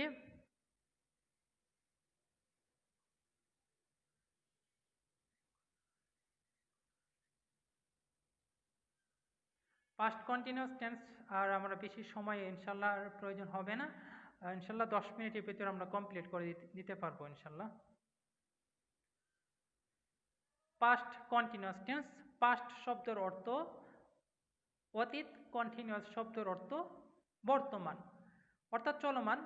পাস্ট অর্থ অতীত, কন্টিনিউয়াস শব্দ অর্থ চলমান। পাস্ট কন্টিনিউয়াস মানেটা হলো অতীতে চলমান, টেন্স অর্থ কাল, অতীতে চলমান কাল। অর্থাৎ এখানে সংজ্ঞাটা যে দেওয়া আছে ডেফিনিশন অর্থ সংজ্ঞা, অতীতকালে কোনো কাজ চলন্ত অবস্থায় ছিল বা চলছিল অথবা হচ্ছিল, এরূপ বোঝালে ভার্বের পাস্ট কন্টিনিউয়াস টেন্স হয়। তো এখানে যেমন বাংলা চিনার উপায়টা কি, বাংলা ক্রিয়ার শেষে গেছিল, তে ছিলি, তে ছিলে, তে ছিলেন, তে ছিলাম, করছিল, করছিলাম, করছিলে, করছিলেন থাকবে। তারপরে আমরা তো চিনার উপায়টা তো যেমন প্রেজেন্ট কন্টিনিউয়াস টেন্সে কিন্তু আমরা কিন্তু দেখছিলাম আমি খাইতেছি, আমি ঘুমাচ্ছি, আমি যাইতেছি, এটা বর্তমান, আর আমি যাইতেছিলাম, করতেছিলাম, খাইতেছিলাম অতীতে চলমান ছিল। অতীতে যদি চলমান যদি থাকে তাহলে সেটা হবে পাস্ট কন্টিনিউয়াস টেন্স। তারপরে আমাদের দেখতে হবে গঠনটা কি, এখানে দেওয়া আছে subject plus subject plus was were plus subject plus was were plus ভার্বের সাথে আইএনজি প্লাস অবজেক্ট, অর্থাৎ ভার্বিং যেটাকে বলে সাবজেক্ট প্লাস ওয়াজ বা ওয়ার প্লাস ভার্ব ওয়ানের সাথে আইএনজি প্লাস অবজেক্ট। যেমন একটা উদাহরণ দেখি আমরা। তো এখানে দেওয়া আছে রহিম রহিম একটি বই পড়ছিল বা পড়িতেছিল। এক কথায় পড়ছিল এটা চলিত ভাষা আর পড়িতেছিল সাধু ভাষা। রহিম ওয়াজ রিডিং এ বুক। তো এখানে কি বলে, রহিম একটি বই পড়ছিল, অতীতে চলমান ছিল, তার কাজটা কিন্তু শেষ হয়নি, অতীতে চলন্ত অবস্থায় ছিল, সেজন্য সেন্টেন্সটা হলো পাস্ট কন্টিনিউয়াস টেন্স। তাহলে সর্বপ্রথমে আমাদের সাবজেক্ট ইউজ করতে হবে রহিম। তারপরে কি বলে, সাবজেক্টের পরে কি বসবে, ওয়াজ বা ওয়ার। রহিম ওয়াজ, রহিমের সাথে ওয়াজ বসবে। ওয়াজ বা ওয়ারের ব্যবহারটা আমরা একটু পরে জানাবো। রহিম ওয়াজ, তারপরে ভার্ব কোনটা এখানে, রহিম একটি বই পড়ছিল। এই যে ভার্বটা থাকে কোথায়, বাংলা বাক্যের যে শেষের যে শব্দটা আছে, বাংলা বাক্যের শেষের যে শব্দটা আছে এখানে, এটা হলো বাংলা বাক্য, বাংলা বাক্যের শেষের শব্দটা হলো পড়ছিল। এটা হলো রিড অর্থ পড়া, এটা হলো ভার্ব মানে ক্রিয়া। তাহলে সর্বপ্রথমে সাবজেক্ট রহিম, তারপরে বসাবো ওয়াজ বা ওয়ার, রহিমের সাথে ওয়াজ বসবে, তারপরে ভার্বের সাথে আইএনজি। রহিম রিডিং, কি পড়ছিল, একটি বই, এ বুক। তারপরে তারা দৃশ্যটি উপভোগ করছিল, তারা ইংলিশটা কি, দে। তারপরে দেয়ের সাথে কি বসবে, দে ওয়ার, ওয়াজ না, দে ওয়ার। তারপর উপভোগ করা ইংলিশটা কি যেন, এনজয়, দে ওয়ার এনজয়িং। দৃশ্য ইংলিশটা হলো সিনারি, আর দৃশ্যটি টিটা সংযুক্ত করার জন্য দা মানে আর্টিকেল দা বসবে নির্দিষ্ট করে বোঝানোর কারণে, they were enjoying the scenery. তাহলে এখানে আমরা দেখি first person singular. First person singular বলতে ফার্স্ট পারসন কি, আমি, আমরা first person. First person singular বলতে কি, আমি, আই এটা সিঙ্গুলার, ফার্স্ট পারসন সিঙ্গুলার। আর থার্ড পারসন সিঙ্গুলারগুলো কি, হি, শি, যত নাম আছে, রহিম, করিম, ইট, ঢাকা, স্থানের নাম আছে, সবগুলো কিন্তু একক নাম, ব্যক্তি, এগুলো কিন্তু থার্ড পারসন সিঙ্গুলার নাম্বার। আর ফার্স্ট পারসন হলো আমি, ফার্স্ট পারসন সিঙ্গুলার, আমি, আই। তাহলে ফার্স্ট পারসন সিঙ্গুলার ও থার্ড পারসন সিঙ্গুলার এর সাথে ওয়াজ বসে, বাকি সকল পারসনের সাথে ওয়ার বসে। তাহলে এখানে আমরা দেখলাম যে প্রথম একটা উদাহরণ এখানে দেওয়া আছে যে রহিম ওয়াজ, রহিম হলো থার্ড পারসন এবং সিঙ্গুলার নাম্বার, সেজন্য ওর সাথে ওয়াজ বসছে। আর দে হলো প্লুরাল নাম্বার, দে অর্থ তারা, একের অধিককে ইন্ডিকেট করছে, তারা প্লুরাল নাম্বার, সেজন্য ওয়ার বসছে, they were enjoying the scenery. তাহলে আমরা সহজ ভাষায় আমরা জানতে পারলাম পাস্ট কন্টিনিউয়াস টেন্সের পরিচয়। পাস্ট কন্টিনিউয়াস টেন্স যে ক্রিয়ার কাজ অতীতে চলমান ছিল তাই পাস্ট কন্টিনিউয়াস টেন্স। আর চেনার উপায়, বাংলা ক্রিয়ার শেষে তে ছিল, যাইতেছিল, খাইতেছিল, করছিল, তে ছিলাম, এইগুলো থাকবে। আমি খাইতেছিলাম, আমি যাইতেছিলাম, অতীতে শেষ হয় নাই মানে চলন্ত অবস্থায় ছিল। তারপরে গঠনটা কি, সাবজেক্ট প্লাস ওয়াজ বা ওয়ার প্লাস ভার্বের সাথে আইএনজি।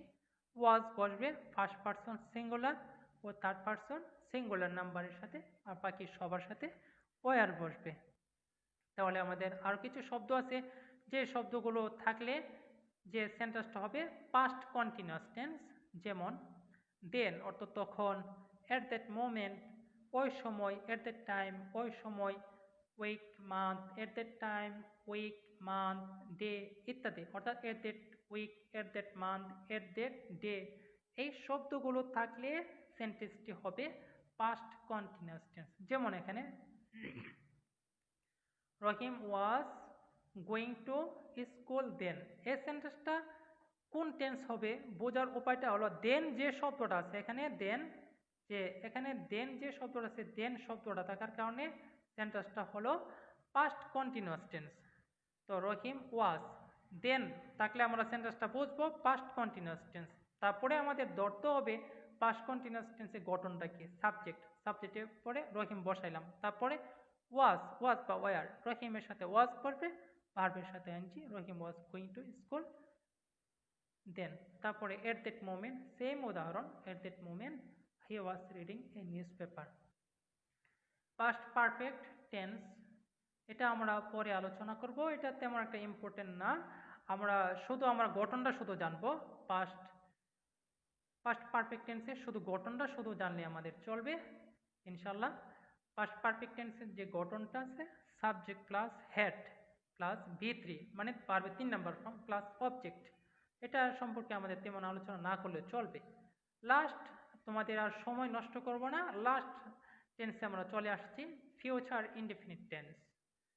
ফিউচার শব্দের অর্থ হলো ভবিষ্যৎ, ইনডেফিনিট শব্দের অর্থ হলো অনির্দিষ্ট। ফিউচার শব্দের অর্থ ভবিষ্যৎ, ইনডেফিনিট অর্থ অনির্দিষ্ট, টেন্স অর্থ কাল, মানে ভবিষ্যৎ, অনির্দিষ্ট ভবিষ্যৎকাল, অনির্দিষ্ট ভবিষ্যৎকাল। তাহলে আমাদের ডেফিনেশন বা সংজ্ঞাটা দেখি।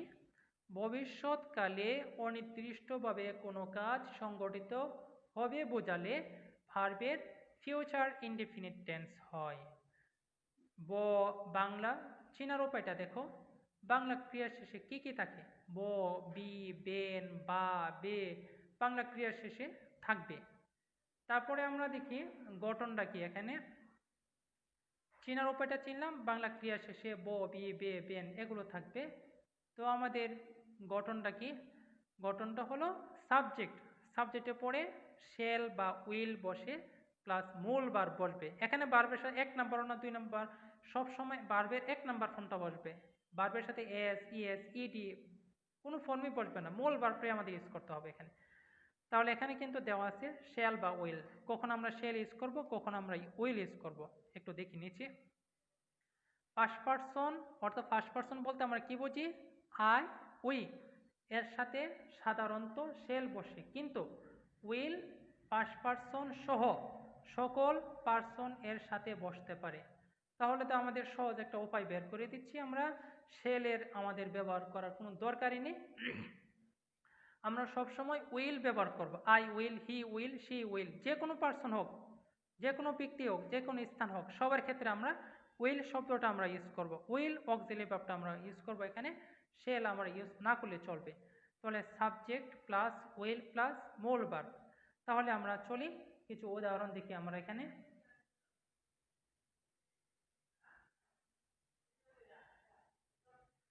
যেমন রহিম বাড়ি যাবে, রহিম বাড়ি যাবে, এখানে বে আছে না, রহিম বাড়ি যাবে, বে আছে মানে যাবে। এটা কিন্তু আমরা সহজ ভাষায় কিন্তু আমরা বুঝতেই পারছি রহিম বাড়ি যাবে সেন্টেন্সটা কি আসলে। এটা কিন্তু ফিউচার মানে ভবিষ্যৎকে ইন্ডিকেট করছে। রহিম বাড়ি যাবে, বাংলা ক্রিয়া কোনটা এখানে? যাবে। এই যে বাক্যটা আছে রহিম বাড়ি যাবে, এই যে বাক্যটার মধ্যে ক্রিয়া হলো যাবে, যাবে, যাওয়াটা হলো এখানে ক্রিয়া, যাবে এটা ভবিষ্যৎ। রহিম বাড়ি যাবে, প্রথমে সাবজেক্টটা কি এখানে? রহিম। রহিমের পরে আমাদের গঠনটা কি ছিল?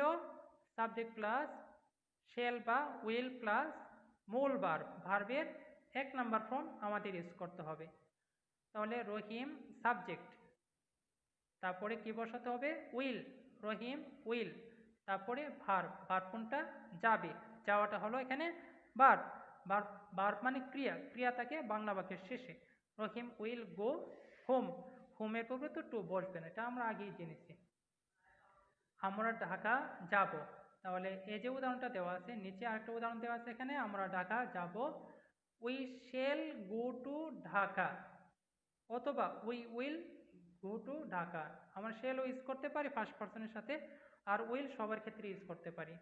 We shall go to Dhaka, আমরা ঢাকা যাব, ভবিষ্যৎ, সেজন্য সাবজেক্টে পরে বসছে শেল বা উইল প্লাস ভার্বের 1 নাম্বার ফর্ম উইল বা শেল গো টু ঢাকা। তারপরে আরো উদাহরণ এখানে দেওয়া আছে। কিছু শব্দ থাকলে, যে শব্দগুলো থাকলে আমরা সেন্টেন্সটা চিনতে হবে, যে সেন্টেন্সটা হলো ফিউচার ইনডেফিনিট টেন্স হবে। যেমন এখানে দেওয়া আছে, এখানে যে বোল্ড করে দিচ্ছি,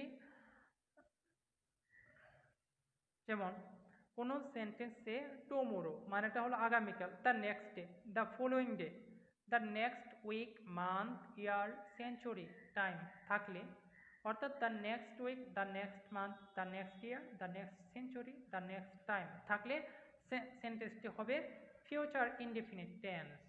তাহলে ফিউচার ইনডেফিনিট টেন্সের গঠনটা আমরা জানি, সাবজেক্ট প্লাস শেল বা উইল প্লাস ভার্বের 1 নাম্বার ফর্ম।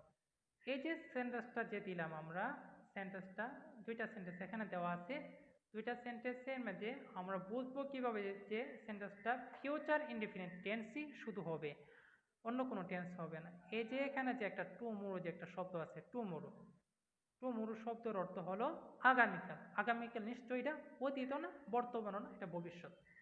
তাহলে ভবিষ্যৎকে যেহেতু ইন্ডিকেট করছে, নিশ্চয়ই এটা ফিউচার ইনডেফিনিট টেন্স। টুমোরো, তাহলে আমাদের দেখতে হবে ফিউচার ইনডেফিনিট টেন্স যেহেতু প্রথমে সাবজেক্ট বসবে, রহিম বসাইলাম সাবজেক্ট, তারপরে কি বসাবো, উইল বসাইলাম, উইল, তারপরে ভার্বের 1 নাম্বার ফর্ম গো, তারপরে বাড়ি যাব home, Rahim will go home tomorrow মানে আগামীকাল। তারপর আরেকটা সেন্টেন্স আছে, he will come here the next day. কিছু লাস্ট আমাদের আর 3 মিনিট, বেশি সময় নেব না, আমরা শেষ প্রান্তে, একদম শেষ প্রান্তে চলে আসছি। যেহেতু এগুলো আলোচনা করছি, অবশ্যই আমাদের কিছু নিজে নিজে এক্সারসাইজ করা অবশ্যই আমাদের প্রয়োজন। যেমন বিভিন্ন ওয়ার্ড দিয়ে বাক্য তৈরি, এই যে এখন যে টেন্সগুলো যে পড়লাম এতক্ষণ, সেই টেন্স সম্পর্কে আমাদের তো কিছু একটা ধারণা আমরা পেয়েছি, অবশ্যই ধারণা পেয়েছি। তোমরা অবশ্যই ভালো করে পড়লে আশা করি টেন্স সম্পর্কে আর কোনো তোমাদের যে ভুল ধারণা বা কোনো অনীহা থাকবে না। আশা করি তোমরা সবাই সুন্দরভাবে সুস্পষ্টভাবে বুঝতে পারবে। তাহলে এখানে দেখি আমরা কি লেখা আছে, বিভিন্ন ওয়ার্ড দিয়ে বাক্য তৈরি। যেমন আমি ইংরেজি শিখি, এতক্ষণ যে আলোচনা করলাম ওইগুলোকে আমরা মানে একটু ভেতরে আমরা নিয়ে আসছি এখানে, আমরা ইংরেজি শিখি। তো এই যে একটা শব্দ শিখি, খ রসিকার খি, খ রসিকার খি, খর সাথে কি আছে, লাস্ট অক্ষরটা কি এখানে, শিখি, লাস্ট অক্ষরটা কি খ, অনেকে বলতে পারে খ আছে, আসলে কিন্তু খ না, এটা খ রসিকার খি, রসিকারটা আছে, সেই জন্য সেন্টেন্সটা হলো present continuous tense, present indefinite tense. খ রসিকার খি, এখানে রসিকারটা থাকার কারণে। আমি ইংরেজি শিখি, তাহলে আমাদের প্রেজেন্ট ইনডেফিনিট টেন্সের গঠন কি ছিল, সাবজেক্ট প্লাস ভার্বের 1 নাম্বার ফর্ম, আমি ইংরেজি কি আই, তারপরে সাবজেক্টের পরে কি বসে, ভার্বের কত নাম্বার, 1 নাম্বার ফর্মটা বসে, প্রেজেন্ট ফর্ম। তো ভার্বটা থাকে কোথায়, বাংলা বাক্যের যে শেষের যে শব্দটা আছে শিখিটা হলো এখানে ভার্ব। তাহলে আমি ইংরেজি কি আই, তারপর শেখা ইংরেজি কি লার্ন, কি শিখি ইংরেজি, ইংলিশ, আই লার্ন ইংলিশ। দ্বিতীয় বাক্যটা দেখি আমরা, দ্বিতীয় বাক্যটা হলো আমি ইংরেজি শিখিতেছি বর্তমান চলিতেছে, আমি ইংরেজি শিখিতেছি বর্তমান চলিতেছে যদি বোঝায়, নিশ্চয়ই আমরা জানি সেন্টেন্সটা হবে প্রেজেন্ট কন্টিনিউয়াস টেন্স। তারপরে তেসি থাকলে সেন্টেন্সটা হয় প্রেজেন্ট কন্টিনিউয়াস টেন্স। তারপরে দেখবো আমাদের গঠনটা কি, subject plus am is are plus ভার্বের সাথে আইএনজি প্লাস অবজেক্ট। প্রথমে সাবজেক্ট বসাবো আমরা, তো সাবজেক্টটা কি আমি আই, তারপরে আয়ের সাথে নিশ্চয়ই এম বসবে, আই এম, তারপর শেখা ইংলিশটা কি লার্ন, তাহলে ভার্বের সাথে ING I am learning English. তারপরে 3 নম্বর সেন্টেন্সটা আমরা দেখি, তো 3 নম্বরটা দেখি এখানে আমাদের,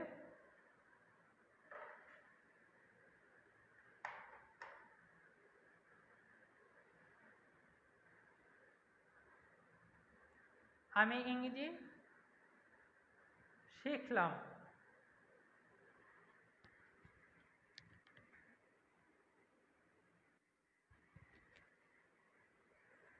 3 নম্বর যে সেন্টেন্সটা এখানে দেওয়া আছে, আমি ইংরেজি শিখলাম, এখানে লাম আছে, লো লে লাম, কোনো বাক্যে বাংলা বাক্যের শেষের শব্দের সাথে যদি লো লে লাম যদি থাকে তাহলে সেন্টেন্সটি হয় পাস্ট ইনডিফিনিট টেন্স। তাহলে এখানে শিখলাম যে শব্দটা আছে শিখলাম, তাহলে সেন্টেন্সটা হলো পাস্ট ইনডিফিনিট টেন্স। প্রথমে সাবজেক্টের পরে ভার্বের 2 নাম্বার ফর্ম প্লাস অবজেক্ট। তাহলে এখানে আমি ইংরেজি শিখলাম, আমি ইংলিশটা কি আই, তারপরে শেখা ইংলিশ কি লার্ন, লার্নের 2 নাম্বার ফর্মটা কি লার্নড, আই লার্নড, কি শিখলাম ইংলিশ। তারপরে আমাদের 4 নাম্বার যে সেন্টেন্সটা আছে, 4 নাম্বার সেন্টেন্সটা দেখি আমাদের, আমি ইংরেজি শিখিতেছিলাম। শিখিতেছি যদি হয় তাহলে বর্তমান চলমান, আমি ইংরেজি শিখিতেছি বর্তমান চলমান অর্থাৎ প্রেজেন্ট কন্টিনিউয়াস টেন্স। আর আমি শিখিতেছিলাম অতীতে চলমান যদি হয় তাহলে পাস্ট কন্টিনিউয়াস টেন্স। শিখিতেছিলাম অতীতে চলমান নিশ্চয়ই পাস্ট কন্টিনিউয়াস টেন্স। তাহলে আমরা দেখি এখানে, তো পাস্ট কন্টিনিউয়াস টেন্স প্রথমে সাবজেক্টের পরে কি বসবে, সাবজেক্টের পরে বসে ওয়াজ বা ওয়ার, আই ওয়াজ, আয়ের সাথে ওয়াজ বসবে, তারপরে ভার্বের সাথে ING, I was learning English. আরেকটি জিনিস, যত কন্টিনিউয়াস টেন্স আছে সবগুলোর সাথে ভার্বের সাথে আইএনজি বসবে। 5 নাম্বার লাস্ট সেন্টেন্স, আমি ইংরেজি শিখব, আমি ইংরেজি শিখব ভবিষ্যৎ, শিখব, বে বেন থাকলে আমরা নিশ্চয় জানি সেন্টেন্সটা হলো ফিউচার ইনডেফিনিট টেন্স।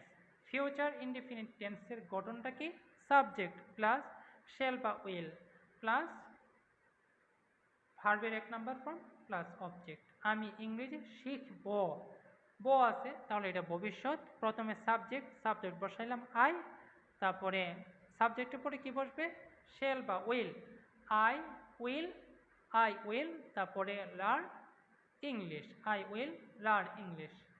একটু দেখি নিজে নিজে আমরা করতে পারবো ইনশাল্লাহ। কয়েকটা সেন্টেন্স এখানে দেওয়া আছে, সে একটি বই পড়ে, এটা নিশ্চয় আমরা নিজে নিজে করবো, ট্রাই করব ইনশাল্লাহ। বাড়িতে বসে যার বাসায় বসে আমরা ট্রাই করতে পারবো ইনশাল্লাহ। আশা করি কোনো সমস্যাও হবে না। সে একটি বই পড়ে, এখানে ভার্ব কোনটা, সাবজেক্ট কোনটা অবজেক্ট, সাবজেক্ট যে কাজ করে সে হলো সাবজেক্ট বাক্যের প্রথমে বসে। আর অবজেক্টটা কি বা কাকে দ্বারা প্রশ্ন করলে অবজেক্ট পাওয়া যায় মানে কর্মটা। আর ভার্বটা কি যে শব্দ দ্বারা কোনো কাজ করা বোঝায় তাই হলো ভার্ব। সে একটি বই পড়ে, সে একটি বই পড়িতেছে, সে একটি বই পড়ল, সে একটি বই পড়িতেছিল, সে একটি বই পড়বে। তাহলে এগুলো ছিল আমাদের আজকের প্রথম ক্লাসের পড়া ছিল। তো যাই হোক, আমরা নেক্সট ক্লাসে ইনশাল্লাহ রাইট ফর্ম অফ ভার্ব সম্পর্কে বিস্তারিত আলোচনা করব, প্রত্যেকটি আইটেম সম্পর্কেই। অর্থাৎ এই যে আলোচনা করেছি মানে টেন্স সম্পর্কে, টেন্স জানা না থাকলে আমরা যে আরও অন্যান্য আইটেম আছে সেগুলো সম্পর্কে আমাদের ধারণা স্পষ্টভাবে করতে পারবো না। তারপরে রাইট ফর্ম অফ ভার্ব আসতে, তারপরে কমপ্লিটিং সেন্টেন্স, তারপরে চেঞ্জিং সেন্টেন্স, সবগুলো ইনশাল্লাহ একের পর এক নবম দশম শ্রেণী এবং ইন্টারের যে সিলেবাসটা আছে সম্পূর্ণরূপে আমরা অনলাইন ভিত্তিক আলোচনা করব ইনশাল্লাহ। এতটুকুই থাক ইনশাল্লাহ। আর যদি কোনো বুঝতে সমস্যা যদি হয় অবশ্যই আমাদের ফেসবুক পেজ আছে অথবা ইউটিউব চ্যানেল আছে, ওই ইউটিউব চ্যানেলে কমেন্ট করতে পারবে। প্রিয় শিক্ষার্থী বৃন্দ, আজকের মতন এখানেই থাক। আশা করি তোমরা আগের মতোই সুস্থ আছো, সুস্থ থাকবে। সুস্থ থাকাটাই আমরা আল্লাহ তাআলার কাছে কামনা করি। এ বলে আমি আজকের আমার ক্লাসের প্রথম পর্ব শেষ করলাম। আল্লাহ হাফেজ। আসসালামু আলাইকুম।